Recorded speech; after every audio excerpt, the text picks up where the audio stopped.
Assalamu alaikum. Bismillah ar-Rahman ar-Rahim. Alhamdulillah Rabbil Alameen. Wassalatu wassalamu ala khair al-mursaleen. Muhammad al-Nabi al-Ummi wa ala alihi wa sahbihi ajma'in. This is my last session with you all at MSA West, and again, it's an honor to be here. I have a very short amount of time and a lot of material to cover, and I'm not usually good at doing that, so bear with me if I'm speaking a little bit fast. I wanted us to think about some more of American history that we draw the legacy of MSA West from. As a matter of fact, the original founding vision of MSA West was to draw from both the American Civil Rights Movement and the global Islamic movements around the world. This was in the original founding documents. I got involved with MSA West in the year 2000, 2 years after Brother Ali. And when I first got involved, there were things that I thought were, initially it put me off as being just different, and I didn't understand it. So I went to local religious leaders to ask them about it. And to be honest, they didn't give me good advice. I went to them and I said, there's this new organization called MSA West, and they want to, be about unity and about bridging the different gaps between the Muslim community and work together. And unfortunately, the religious leader that I had gone to said something along the lines of, they include the Shia with a chuckle, as if that's something that means you shouldn't get involved with them. Somehow they're deviant. And I still went to the delegates meeting. I didn't, at the time when I heard it, I knew it's wrong, right? When you hear something like that, internally that's not the way a Muslim is supposed to respond.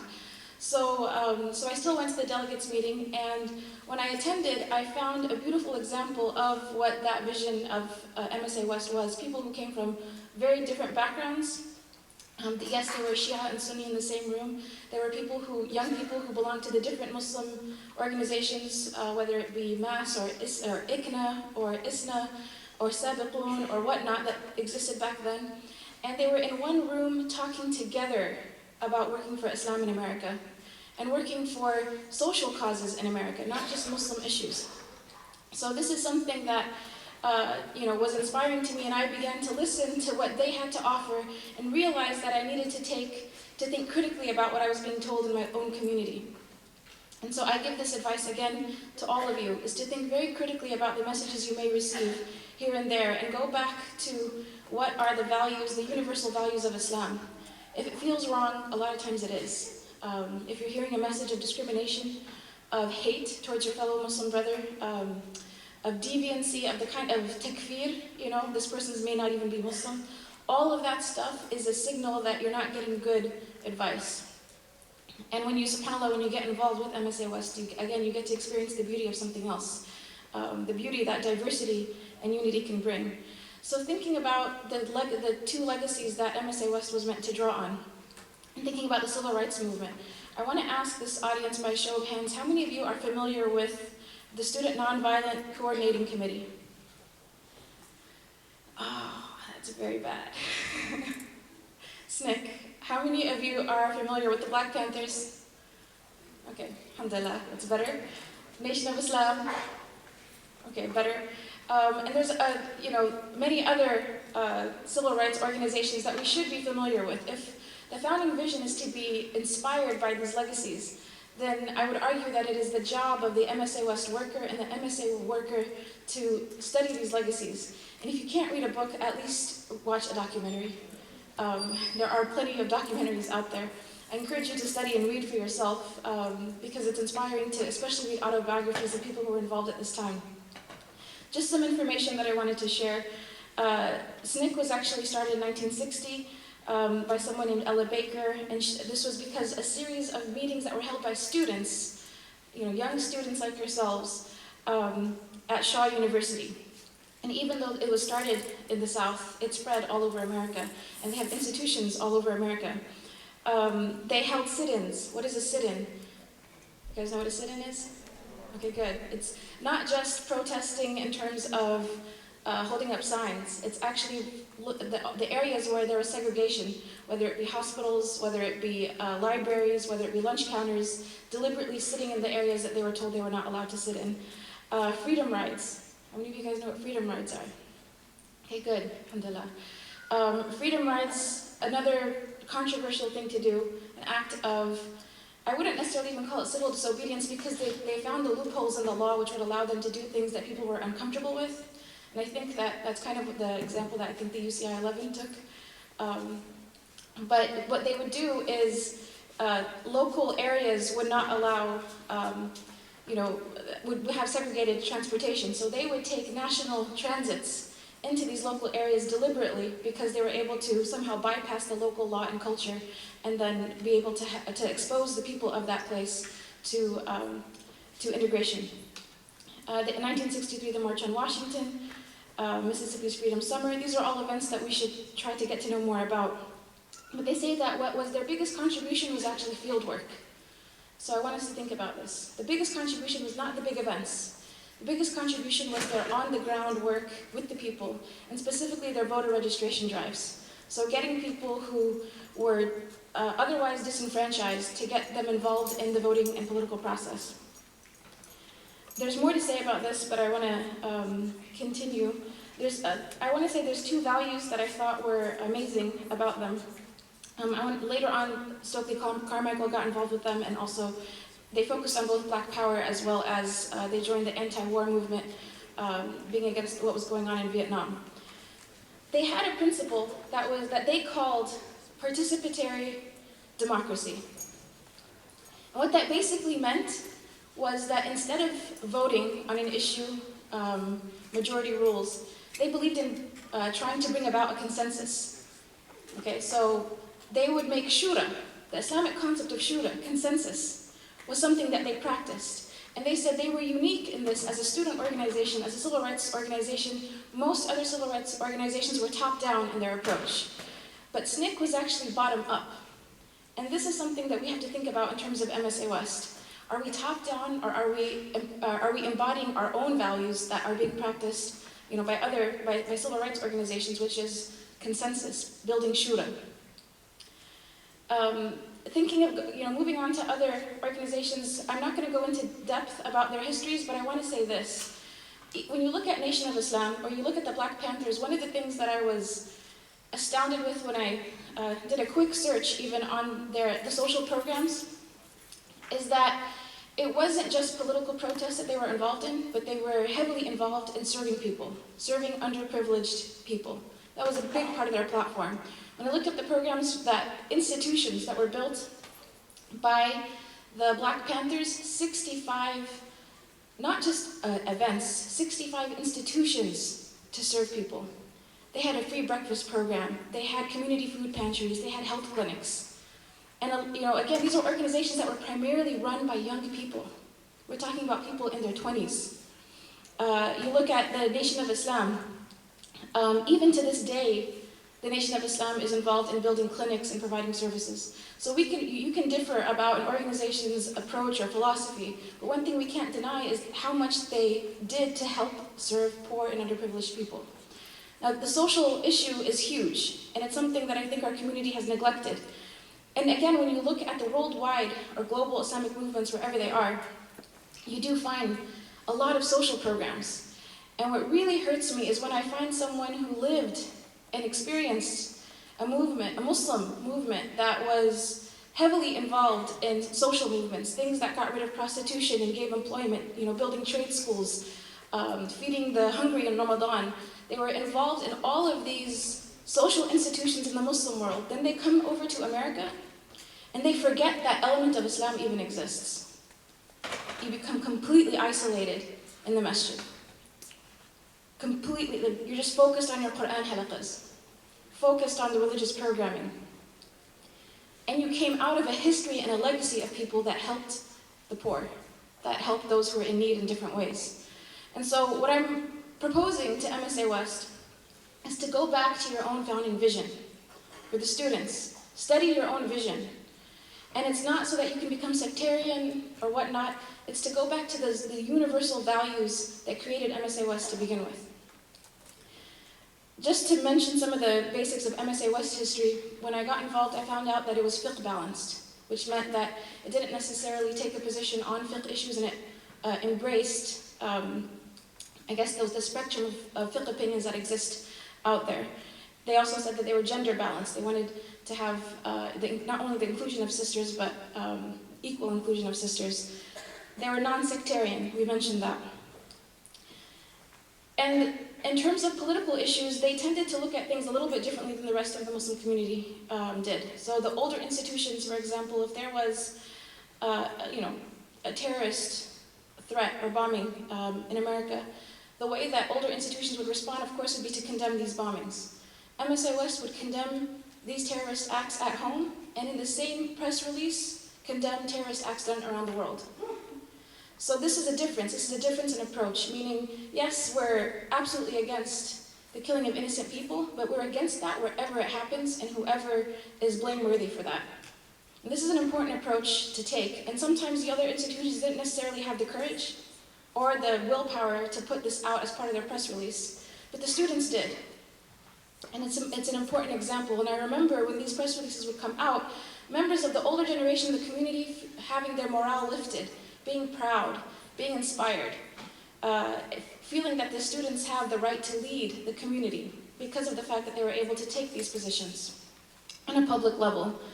The other thing that MSA West was associated with is looking into the subcultures within America that heavily associate with being socially conscious rather than trying to fit into the dominant paradigm.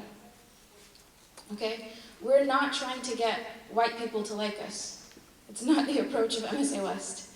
We're not trying to not upset white people, okay? And I say this, and I don't want to, it's not, my husband is white, so this is not supposed to be racially, it's referring to what? That concept of privilege. What is the highest level of privilege in America? A side note, I jokingly would tell my husband that he became Muslim because he wanted to be oppressed. Because as a white person, he just couldn't fit into the oppressed crowd unless he became Muslim. But it's a joke.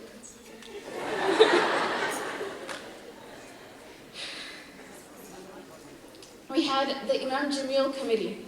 When Imam Jamil was imprisoned, we didn't back away from him, like many of our leaders are ignored today. There are political prisoners in America that did not do the crimes that they are accused of. And it was the students who stood up for him. And specifically, subhanAllah, his wife said that Imam Jamil had a special love for the students in California because of what they did for him. And he's all the way in the East Coast, he was all the way in the South in Georgia. And it was students from California that made his documentary, that flew around the country and showed his documentary and asked people to support him, asking people to write letters to him to make sure that he knows that he is still beloved to us and a figure that we have not forgotten. I mean, again, these are things that were not being done or focused on in masajid or greater institutions, but the students had the courage to address these things. There was the Free Iraq Foundation, and I think about the story of the students who were sent to Iraq, and there's a lot of interesting experiences that they had. I don't know how many of you are familiar with Brother Muhammad Martaban. He was part of that crowd that went, and he was actually the MSA West president when I was served with him on the board. And 11 students, college students, flew to Iraq. They collected the funds, the money themselves. They flew to Iraq at a time of war, and they gave out charity to the poor people there under heavy government scrutiny. Saddam was still in power then. And at some point, one of the guards had actually told them that we've been spying on you the whole time, but since you guys act so silly, we don't consider you to really be a threat. Which is kind of a sad thing to say, but. The hallmarks that I remember from MSA West history that the students were involved in, and again, these are things that I think we have to think about again. The two most active departments before they divided the region, MSA West into regions, it was all the committees were centralized, which means there was a education department, and students from all over California would get on one conference call and talk about what is it that the students need on a tarbiyah level, on a developmental level, on an Islamic education level. What they found, for example, was when they did a survey, a lot of the students have trouble praying. At the Davis MSA West conference, a survey done at one of the workshops there. So they developed a prayer seminar. So again, responding to the reality that the students are facing and providing services for that. They also had the Political Action Committee, and again, this dealt with different political issues, whether they be domestic or abroad. I remember the hijab ban happened in France, and there were rallies that were organized around California. But the main thing is that it made people travel. Students in California would go from the Bay Area to San Diego for a single event, get in a van and come down. And in that meeting of people physically, although it was difficult, although sisters had problem getting permission from their parents and whatnot, the energy that was sparked from that was matchless. Seeing students from Berkeley while you're in San Diego come to your campus for an event there, you going somewhere else, 5 hours driving, for a cause. This was something that made us feel like we can actually do something, that together we can have an impact. And subhanAllah, the impact was there. We were getting emails and messages from MSAs all around America saying, how do we affiliate ourselves with MSA West? Right? We don't live in California, but we want to be part of MSA West. We like the way you work. So my encouragement to all of these young students here, my time is almost up, is to think about bringing back that legacy, going back to the founding vision, and developing an understanding of your work based on that founding vision. You're going to have to sit down and watch these documentaries, maybe form halaqas, put together a curriculum, study your history so you can know how to take advantage of the future. Don't try to copy what we did. Set up your own future, make shura, talk to us or the older people that were involved, talk to the religious leaders, but understand this. When you're talking to religious leaders, there's a difference between someone who was a campus activist and experienced that, and the person who isn't. So sometimes the advice you get from one sheikh who doesn't come from your experience as a campus activist is not going to be the best advice for your context, because they just haven't been there themselves. There are other sheikh who have been MSA presidents and whatnot, and so they understand. Realize that and chart your own future. Don't do annual programs for the sake of doing annual programs. Create a vision of change that can lead the entire community. So I'm telling you, these other macro-Muslim organizations, there's so much bureaucracy, there's so much red tape to get things done. I always have had the most hope in the students because you're the least shackled, you're the least indoctrinated, and you're the most open-minded usually. So I say this, and I encourage you all to continue the legacy of MSA West and to revive the legacies of both the Islamic movements worldwide and the civil rights movement. And whatever I said is beneficial is from Allah subhanahu wa ta'ala, and what is wrong and mistaken is from myself and the shaitan. Jazakumullah khair.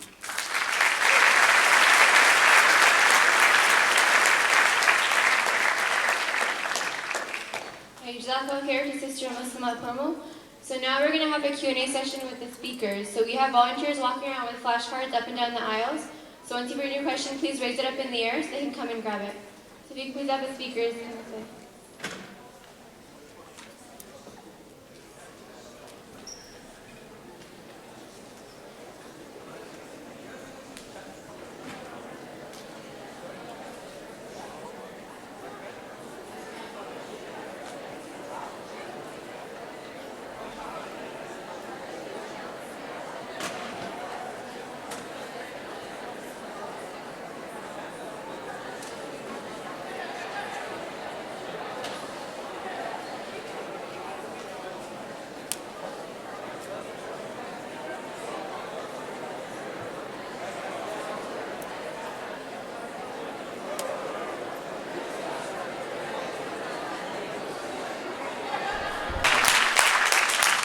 There are three projects in particular that UCLA MSA has taken the lead on revolutionizing. The first is the Ummah Free Clinic, which is a free clinic that is organized by Muslims, facilitated by Muslims, funded by non-Muslims, and serving underprivileged people in South Los Angeles, over 90% of which are not Muslim. So to get to that point, obviously, is going to be difficult, but I'll give you the examples of the best and then some sort of interim examples as well. Another project that UCLA has is IYTP, Incarcerated Youth Tutorial Project. I'm sure you guys are shocked that a USC guy knows this much about UCLA MSA, but I lived in Westwood with UCLA MSA guys and participated in all these projects. So that program goes to, or used to go to at least, the Ventura County Youth Correctional Facility and tutor inmates that are studying for the GED exam. You're not allowed to talk about religion. It's simply providing free tutoring service. And the last program is MAPS, Mentors for Academic and Peer Support, which was a mentoring program tutoring underprivileged students that had a GPA under a certain number. USC, which had was late to the game, started an organization 3-4 years ago called the Ansar Service Partnership. The Ansar Service Partnership focuses on a 10-mile radius around the USC campus and provides food distributions on a monthly basis, after-school tutoring programs, tree plantings, and visit senior citizens on a regular basis. And they're an Muslim interfaith community service organization. For those of you that are trying to start something, please talk to me about the Ansar Service Partnership, because it's easy to start and do monthly programs that don't require full-time staff, that don't require a full-time space. The Ummah Free Clinic obviously is a full functioning clinic with an over $1 million annual budget. But the best way to do it is to just pick one community service activity, whether it's a tree planting that you partner with a larger organization with, or food distribution, you just make peanut butter and jelly sandwiches and hand them out. Start with one event that you do on a regular basis and let it grow from there. But if you want to talk more specifically about that, the Ansar Service Partnership at USC now is an IRS-sanctioned 501c3, so they do have nonprofit status. I can talk to you about that as well. Just wanted to add one thought to that, and that is that a lot of times the MSAs are involved in focusing on issues overseas, and I don't have a problem with doing events about what's going on overseas, but the only thing that I would encourage the MSA to do is for every event that is an overseas issue that you are doing, make sure that there's a local campaign that you're also launching. So try to create some level of balance. You cannot just be having all of your efforts about inequalities and injustice overseas and you're not addressing what's happening here in America.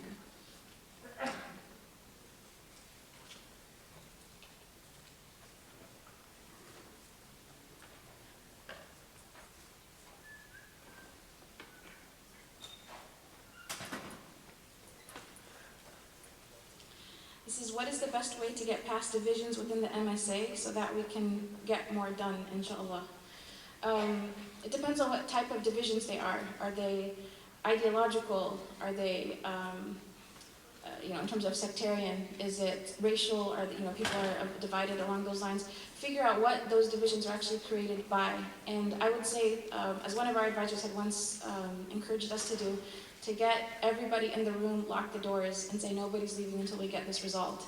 And if that takes 3 hours to have a conversation facilitated by someone who knows how to facilitate such a conversation, then that conversation has to happen.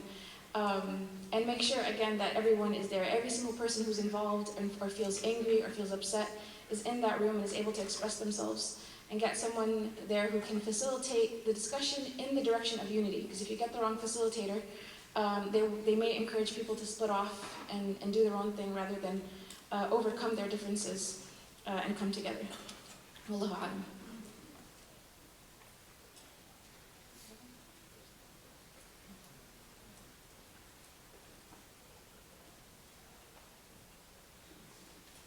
Okay, this one is for me. It says, for Brother Ali, you said that you grew up with minorities in the hood. Was it hard assimilating into college, white America being not only first-generation American, but also of a really rare demographic? What advice would you have to give to a kid going through the same thing? So not only did I go from that high school context, but I went to the most conservative, most capitalist university in the entire state of California, USC. So I don't say that with any level of pride, I say that with an immense amount of embarrassment. It was incredibly difficult, and I hated it. I hated USC, I hated being there. I didn't want to participate in anything there. I got all of my student activism outlet through UCLA MSA. So every Jummah I went to was at UCLA. I did MAPS, I did IYTP, I did all of that. And then finally, my junior year at USC, someone nominated me for MSU president. I had not really gone to MSU at all because I thought it was lame. They just had movie nights and played board games, which is cool if you're like 13, but not when you're a college student. So I had no interest whatsoever, and there was no activism. And I mean, my freshman year of college, a classmate was like, we're all going snowboarding this weekend, you should come. And I was like, okay, cool, how much does it cost? And they told me how much it costs. I was like, I can't. And they're like, why? I was like, because it's a lot of money. They're like, well, just use your credit card. It's like, well, you understand that someone has to pay that credit card once I charge it with all this stuff. So I mean, there's a couple of things transitioning from high school to a place like USC, which is you are aware of how much privilege you don't have, and the people around you have no idea how much privilege they do have. And that is the hardest thing to reconcile. And it's hard to talk to someone that you care about, that's your friend, that is acting like an idiot because they don't acknowledge their privilege. And it's hard to do in your early 20s. Now I have no problem with it. Like I have friends that are white, and I talk about their whiteness all the time. Like, dude, you're just saying that because you're white. I mean, and it's fine, and he gets it, and like we can go back and forth, and it's showing. He's like, you're just saying that because you're brown. I was like, damn straight. That's exactly why I'm saying it like that. But when you're an undergrad and these issues haven't been articulated for you, and you're not a person of color, you don't understand your privilege. So my advice would be this: do a lot of vicar, because you need the patience. And I did not have the patience, so I would not recommend the approach that I had. But find issues and causes on your campus, whether they're affiliated with Muslims or not, that you really are passionate about. So one thing was an anti-war resolution. So I was in school when the second President Bush wanted to do a unilateral military strike against Iraq, and we created the largest coalition of student organizations in the history of USC to send an anti-war resolution to Congress. We had over 100 student organizations. The Pakistani Student Association didn't sign it, the Arab Student Group didn't sign it, and the Indian group didn't sign it. But literally every other student group signed it. So this is why I have problems with nationalism. It's a human rights issue, and I had the LGBT community sign on, I had the Chicano, Latino community sign on, I had the women's student group sign on. So find what you're passionate about. You will find like-minded people, but they may not be Muslim. And that's not a problem as long as you don't absolve your Islamic identity as a part of your participation.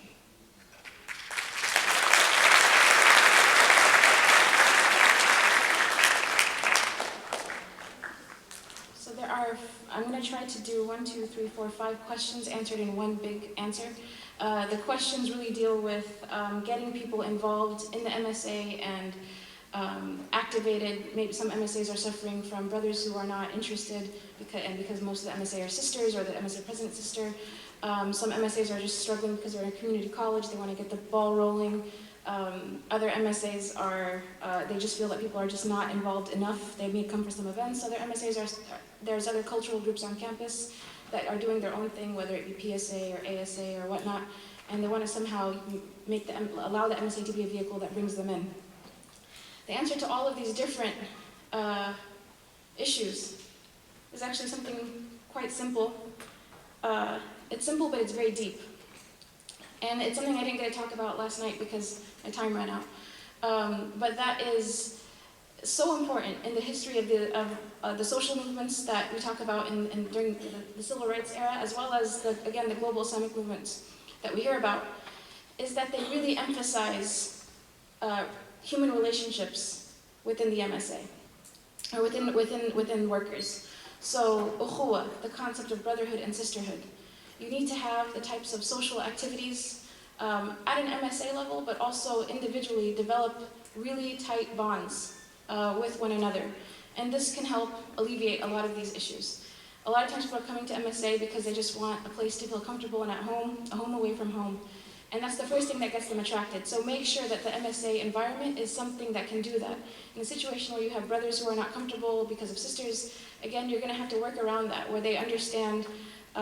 We talked last night, we said that there needs to be, maybe there's an issue of understanding in terms of what are the fiqh rules regarding gender interaction. Maybe that's something that they're confused about. But let them understand that this is an environment to develop deep bonds. There's an article I recommend, I really want people to read. It's not long, it's well written. It's by Malcolm Gladwell. It's called Why the Revolution Will Not Be Tweeted. And what he looks at is things that happened during the time of the civil rights movement, and he says that this type of work could not happen with loose bonds. They had to be built on strong relationships because they were, a lot of times, they were high-risk situations. And you're not going to get into a high-risk situation with someone that you don't trust, like your brother. So you have to develop very, very tight bonds, ukhuwa, love, brotherhood, sisterhood. There have to be events that are organized just to promote this. And it's not a waste of time. Our work is not just political, it's not just religious on an educational level. A big part of our work is developing love. A big part of Islam is developing love between people. And Imam Hassan al-Banna in Egypt, they would say that whenever he would go for lectures, and he would lecture all over the country in the 1930s, wherever he would go, he would always end up bringing up the issue of brotherhood and sisterhood. Because when there are differences, when you have people who are fighting within the MSA or whatever, not getting along, if you emphasize this love for one another, even though there's differences of opinion, the MSA will stay strong and people won't take things personally. And especially, subhanAllah, from an Islamic perspective, the dynamic we have for ukhuwah, the teachings that we have for brotherhood and sisterhood are unmatched. It's amazing. So make this a big part of your MSA platforms, inshallah.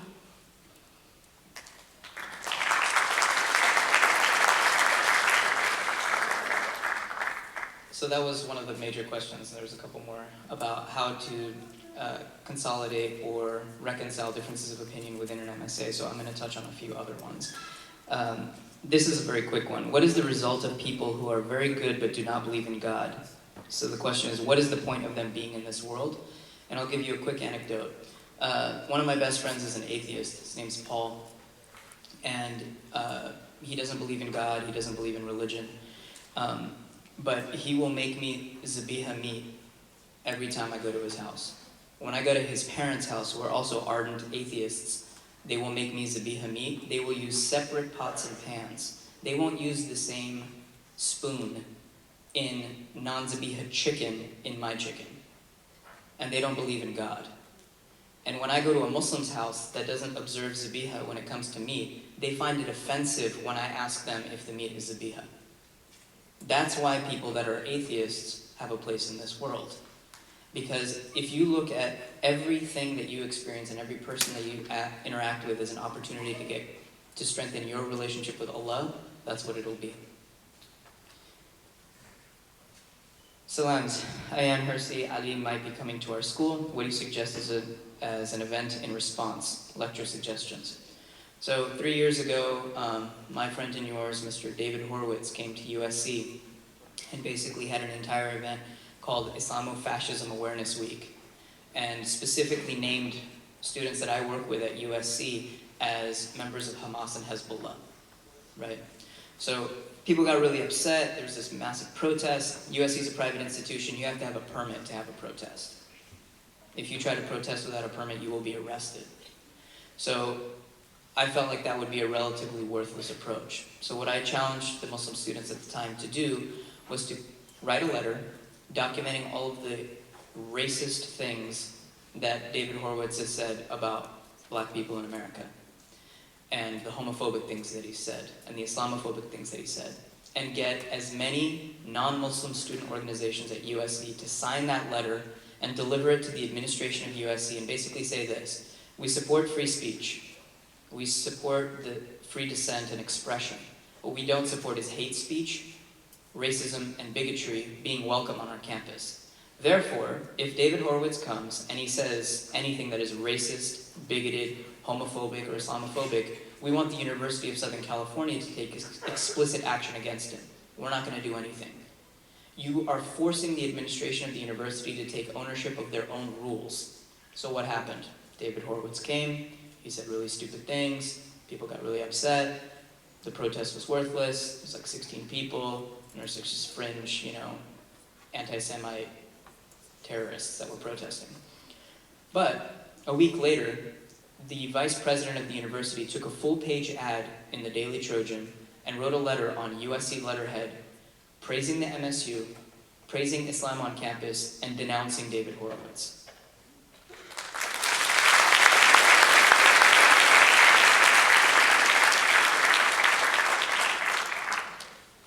And then another one is how can you define the relationship between environment and Islam? In other words, can you talk about environment and Islam? I have never heard anyone make that connection with Islam before, and you have a background in this. This is one of the topics that I'm very passionate about, so I'm glad that someone is interested in it. We are responsible for the earth. So there are some evangelical understandings that the earth exists for our utilization. This is not an Islamic interpretation. An Islamic interpretation is that we are the vicegerents of this earth, that we need to protect it. So in the same way that we believe in social justice around humanity, we have to believe in social justice around the environment. And they are one and the same. They are one and the same. The people that are most disproportionately impacted by environmental degradation are people of color that are poor. And that is a fact. It's called environmental racism. So if you're not aware of this, you need to be aware of it. So I write environmental impact reports for a living. They comply with the California Environmental Quality Act, and one of the things that we look at is population, housing, environmental justice. So I've decided to do this this is how I get paid, this is how I make my living. So there is a direct nexus between justice in Islam and preservation, protection, and kind of furtherance of the environment. The book that I would recommend is by Sayyid Hussein Nasr. I think it's called Man and Nature. It's an excellent book that really talks about in detail from the Quran and Sunnah what the obligation of a Muslim is to the environment.